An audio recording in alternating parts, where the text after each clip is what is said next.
877-655-6755. That's toll free at 877-655-6755. Via satellite from Texas, it's The Grace Message with Dr. Andrew Farley. Hello, everyone. Welcome to The Grace Message. This is Andrew Farley. Glad you're joining us this evening. That number, 877-655-6755. Right now, we've got open lines. Plenty of room for you to get in with your question tonight. Maybe you're streaming along with us on YouTube or Facebook, or listening on Sirius XM or your local FM station. Whatever it might be, you're invited to call in right now and be a part of the conversation this evening. 877-655-6755. Maybe you've got a question tonight about a scripture passage. Maybe there's something you heard in church this past weekend, and you're still scratching your head going, what is that all about? I just don't get it. Well, let's make it a conversation together right now. Toll free, 877-655-6755. Right now, we've got 3 open lines, plenty of room for you. Toll free across the United States and Canada. And if you're a first-time caller tonight, you got to know we love to hear from our first-time callers. We'd love to hear from you. And if you're a veteran listener who's called in the past, maybe it's been a while and you've got something new on your mind tonight, by all means, join us as well. Again, 877-655-6755. Maybe you've got a personal problem going on in your life right now, in your marriage, with your kids, in your church. You're looking for that grace message perspective. Well, that is exactly why we're here for you tonight. Join us on the Grace Message. I'm Andrew Farley, and we would love to hear from you tonight. Again, one open line remains, 877-655-6755. All right, we're going to start out tonight in Canada, and we'll talk with Christian. Hey, Christian, what do you got for us tonight? Hey, Andrew. How are you? Hey, I'm doing great. What's on your mind? So my name is Kristen. I just thought I'd throw that in there. All That's right. okay. I think he misheard me. Yeah. I am a first-time caller. But basically what's going on is one of my very dear friends who I've known for about 30 years, she was there at the beginning of when I started to come to Christ. It was just the end of February that I did my salvation prayer. I've been called throughout my life. But basically what's going on is she had welcomed me into a Bible study, which for some reason, something just held me back from doing it. And we've been kind of talking about the Bible study that I've been doing, the Bible study she's been doing. They're doing the Ethiopian Bible, I guess. Okay. And some of the things that she's telling me are just so far out there, like the fact that the devil reproduced with Eve, and that's where Cain came from. And I'm wondering, I've heard that the Babylonian Bible has a lot of falsities in it. Is the Ethiopian Bible the same thing as the Babylonian Bible? Like, I have trouble discussing scriptures with her because I'm so new to learning everything that I don't even know how to approach things. Okay, yeah, I hear you, Kristen. Thanks for your call tonight. You know, I'm not an expert on the Ethiopian Bible, but I think there's almost 20 different books they've added, and right there, that's a red flag. I mean, you've got 66 books in our Bible. You've got 84 books. I guess that's 18 more added to the Ethiopian Bible. And some of these selections were already rejected through the canon process and through the early church councils that decided on what would be included. And so we have to really be leery of that. Yeah, I think you're right to be concerned for your friend, especially with some of the doctrines and beliefs that they are now espousing about this satanic interaction with humans, I guess, and then the offspring being Cain and so on and so forth. I mean, those sort of doctrines do come from places that are not biblical. They have extra biblical sources, and I think that's what you're witnessing in the case of your friend. So I think you can have confidence. I mean, you have every right to be concerned for this person and to wave red flags in the air and say, whoa, let's hit the pause button here and let's examine because, you know, you look at the book of Genesis and we've got the account of Satan and the temptation and the garden and Adam and Eve and Cain and Abel, and yet none of that is in Genesis. And so, in fact, we see the opposite. We know where Cain came from, and to then believe a heresy like that, to believe just some outlandish claim like that actually contradicts the book of Genesis, I think that's where your best argument lies. How can we contradict the book of Genesis and yet say that our Bible is filled with these extra books, and it should be? Well, it shouldn't. It shouldn't contradict itself. The Genesis account tells us about Adam and Eve and the family they had and where Cain came from, and so on and so forth. So I think you start there. Definitely there's cause for concern, not just about this single belief, but where it can ultimately lead. I mean, if she's believing this, then what else is she being taught? And so I hear you. I'm with you in this. I think you need to pray for her and for wisdom and discernment for her, but also feel the courage and the confidence to make it an issue, a friendly issue, a loving issue, but nevertheless you're telling the truth in love, that you're deeply concerned over her and some of the things that she might be caught up in that movement that she's in. So, Kristen, thanks for your call tonight. I hope that gives you what you need to take that next step of deep concern for your friend. I applaud your courage and your willingness to intervene. Call us back anytime there in Canada. Great to hear from you. All right, well, let's go now to Canada again, and this time we'll talk with Eric. Hey, Eric, what do you got for us tonight? Yeah, hi. I listened to your broadcast here a while back, and you said that God is an equal employer. For example, like, it doesn't matter what we do here on earth, we still got to get the same rewards in heaven.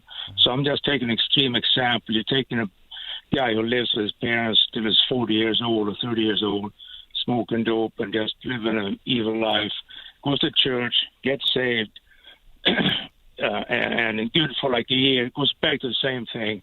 When he dies, is he going to get the same rewards? For example, like Billy Graham, who led millions of people to Christ. Yeah, yes. Okay, so yeah, the answer is yes. I want to read the parable of the vineyard workers. I think it pretty much summarizes your question. About 9 in the morning, this landowner goes out and he's agreed to pay everybody 1 denarius for the day. He sends them out there about 9 in the morning. He sees other people who are standing around in the marketplace. They're not doing anything. So he says, how about you guys come and work in my vineyard, and I'll pay you whatever is right. So then he goes out at noon. He's already been out at 9 recruiting more people. Then he goes out at noon recruiting more people. And then at 3 in the afternoon and at 5 in the afternoon, he did the same thing. Okay, so that's your question. We've got some guy that didn't do any work, so to speak. I mean, that was your question. He was smoking pot his whole life, and then he got saved 40 years later. Well, that's pretty much an identical scenario here. We've got workers who aren't doing anything. They're recruited early in the morning, then they're recruited at 9 a.m., then at noon, then at 3 in the afternoon, and then at 5 in the afternoon. And then after they've all worked, some of them for just a couple hours, some of them all day since early that morning, they line up to get paid. And guess who's in line first? Well, of course, it's the dudes that showed up near the last minute. Those dudes are in line ready to get paid first, and they get a denarius. So then everybody behind them thinks, well, my goodness, they only worked a couple hours and they got a denarius. Imagine what we're going to get. We're going to really score. I mean, I've been working twice as much as them, some of them 3 times as much, some of them all day long. So if those guys got a denarius, certainly I will be paid way more than them. And you know the story, I would think. It's right here in Matthew chapter 20. They all got paid the same. Whoa. So that's grace. The grace of God does not stop at the gates of heaven. They all got paid the same? Yes, apparently God is an equal opportunity employer, and the idea here is we're saved by grace through faith. So why do we think we're saved one way and then rewarded another way? And, I've heard everything. I've heard, passages from 1 Corinthians and 2 Corinthians that, our work is going to burn up and we're not going to get as much jewelry. Well, it's true that anything we do walking after the flesh won't be celebrated. It'll burn up like wood, hay, and stubble. And really, that passage, as Paul talks to the Greeks, he's talking about him, planting and Apollos watering, and then somebody comes along and presents another message that's no message at all, and we expect that message to stand the test of time. No, it'll crumble. It'll be burned up. It's false doctrine. If it's not built on the proper foundation of Jesus, then it won't stand the test of time. And that's what Paul means there. And then somebody says, well, the Bible says, we must all appear before the judgment seat. That's true. We do all appear before the judgment seat, but there are radically different outcomes for believers and unbelievers. And that's all there is. There is no half believer. There's sheep and there's goats, but there's no shoats. And there's no geep. There's no hybrid animal. There's no gray area. There's no middle ground. There's nobody that's partially rewarded. I mean, in the New Testament, our reward is actually called the reward of the inheritance. Now, it's amazing that we Christians aren't talking about different inheritances, but yet we find ourselves talking about different rewards. When Paul calls it the reward of the inheritance, it's one and the same. And so you're either a sheep or a goat. You either enter into eternity with God as a sheep or you enter into punishment as a goat, but there's no hybrid animal. You're either rewarded with life in Jesus forever or you're not rewarded and you're given punishment because you remain dead in Adam. So there is no middle ground, and that's what we need to wrap our minds around. The Apostle Paul said everything else is dung. And that's putting it politely. Everything else is dung next to knowing Christ. So do we really imagine then that it's knowing Christ plus getting some jewelry? It's knowing Christ plus getting a bigger mansion. It's knowing Christ plus getting more crowns to stack on our heads. I mean, yes, the Bible talks about the crown of life and the crown of righteousness and the crown of glory, but who is our glory? Jesus. Who is our righteousness? Jesus. Who is our life? Jesus Christ is our life. And so these are pictures and shadows and symbols of who Jesus is to us. We're not going to be literally stacking crowns on our heads in heaven, applauding our own good works. I mean, in the vision that John has, there are 24 elders who receive a crown, and they toss them like frisbees at the feet of Jesus and say that he is worthy of all glory and all honor. So that's just a beautiful picture of how everything comes back to the Son of God. It's all about him. And so we can say with confidence that it's not grace, grace, grace, and then suddenly in heaven works. It's not a gospel that is backloaded with a bunch of legalism. No, it is grace to start and grace to finish. Just as you received him, so walk in him. God is not bribing us with square footage. He is not bribing us with crowns and jewelry. He is inspiring us through the love of Christ. So those are my thoughts, Eric. I hope that helps. I'll put you back on and see. Does that make sense to you? Does that help clarify, my friend? Eric? You hear me? Yes, go for it. Hello. Yeah. Yeah. Okay. So then, what's the incentive of not just lay around and just smoke dope, and once you're saved, you got the ticket? Yeah. I mean, what's the incentive to be a good person, or like I say, is that what you want? Is that what you want to do? No.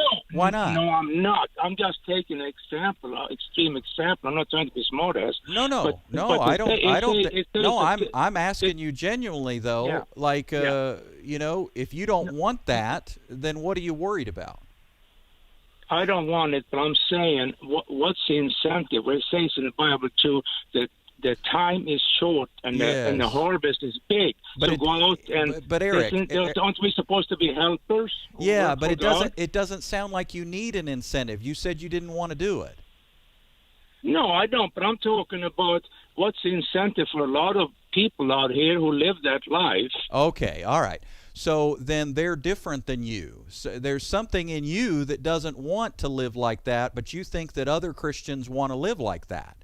And see, this is what perpetuates that whole view of God's grace. Oh, I'm not worried about me. I'm worried about the other Christians who will abuse that kind of grace.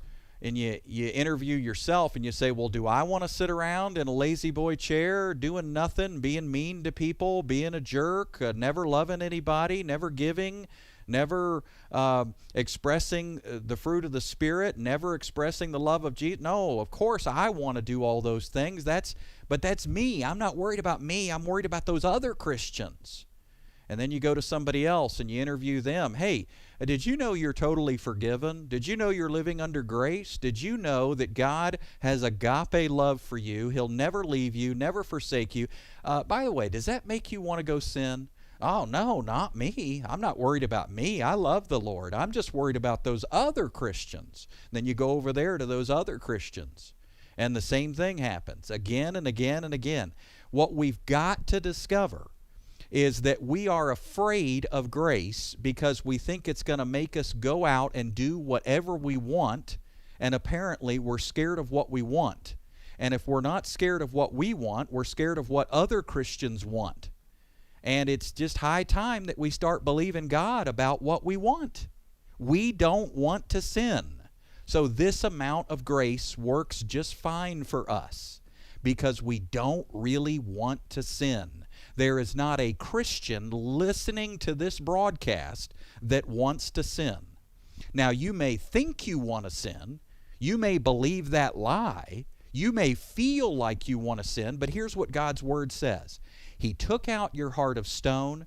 He gave you a new obedient heart. Do you believe that? Do you believe God when He says He gave you a new heart?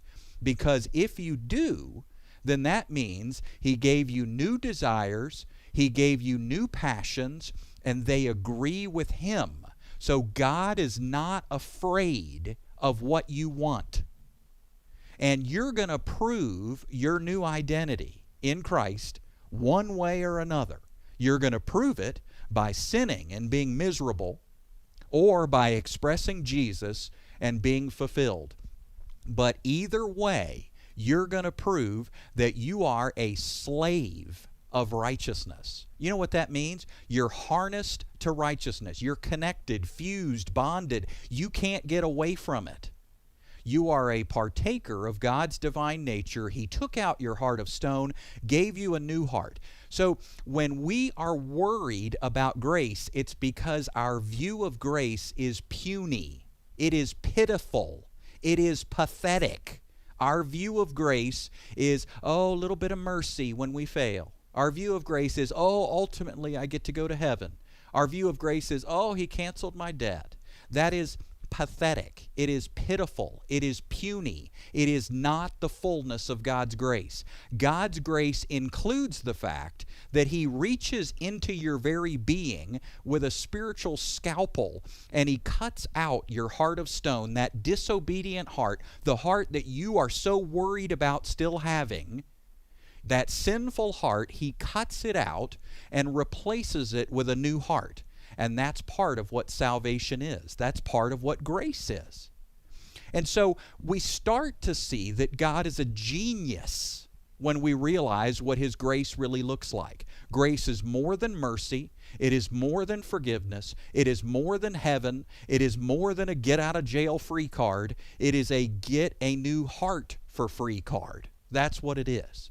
And when we put all of that together, I'm no longer afraid of the statement, well, then I can just go out and do whatever I want. Yes, you can. You're already kind of experimenting, aren't you? Have you noticed that lightning doesn't strike? You think you want to sin, you go sin. Does lightning strike? No. So apparently you can do whatever you think you want.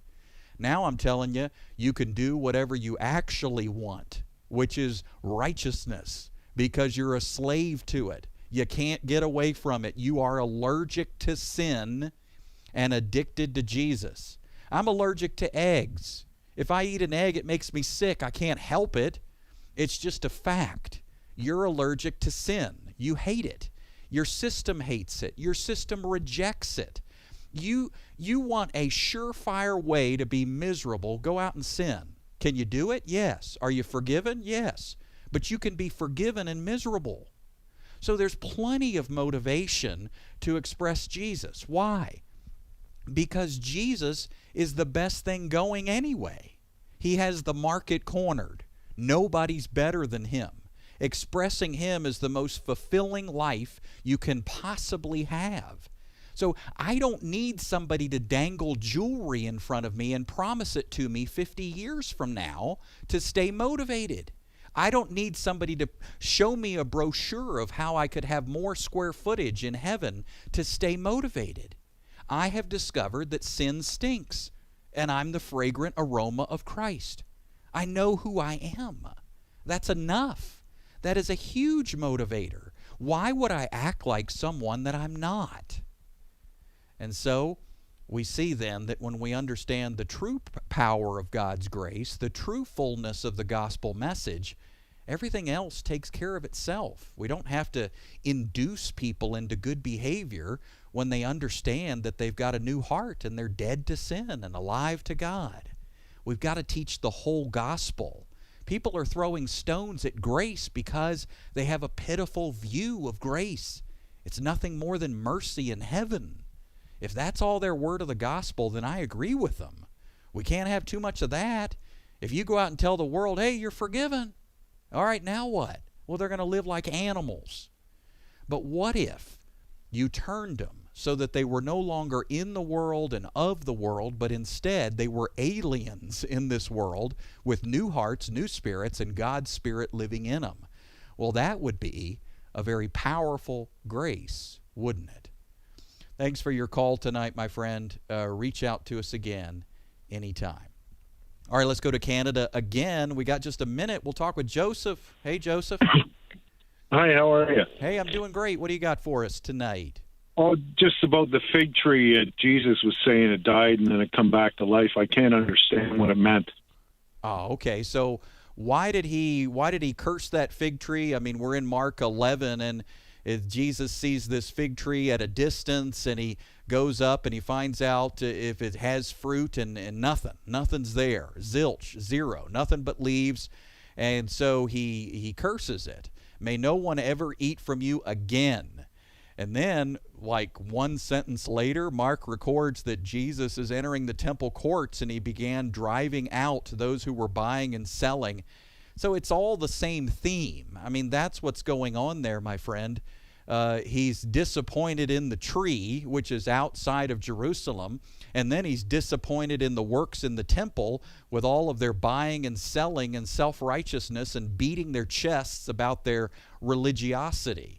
And he curses the fig tree. He's essentially cursing the false practices that were taking place in that temple. So it's disgust. It is disdain for the religious system of that day. And likewise, I don't think God thinks very much of the religious systems of today. We've got people trying to get right and stay right through their behavior. We've got people trying to get forgiven and stay forgiven through their memory and their words. Jesus wants us to know that it's all about his blood, that we're forgiven because of the blood of Christ. Man, it's healthy to apologize. It's healthy to regret sin. It's healthy to say no to sin. There's 1,000 reasons to say no to sin, but getting more forgiveness is not one of those reasons. It is finished. You're a totally forgiven person. And when we realize that, we can stop all of that religious nonsense of trying to get right and stay right. We can accept and embrace the free gift of righteousness through faith in Jesus alone. For more information on the broadcast ministry of Dr. Andrew Farley, please visit andrewfarley.org. That's andrewfarley.org. Join us next time as we invite you to celebrate the grace message with Dr. Andrew Farley. This program is sponsored by your generous financial support.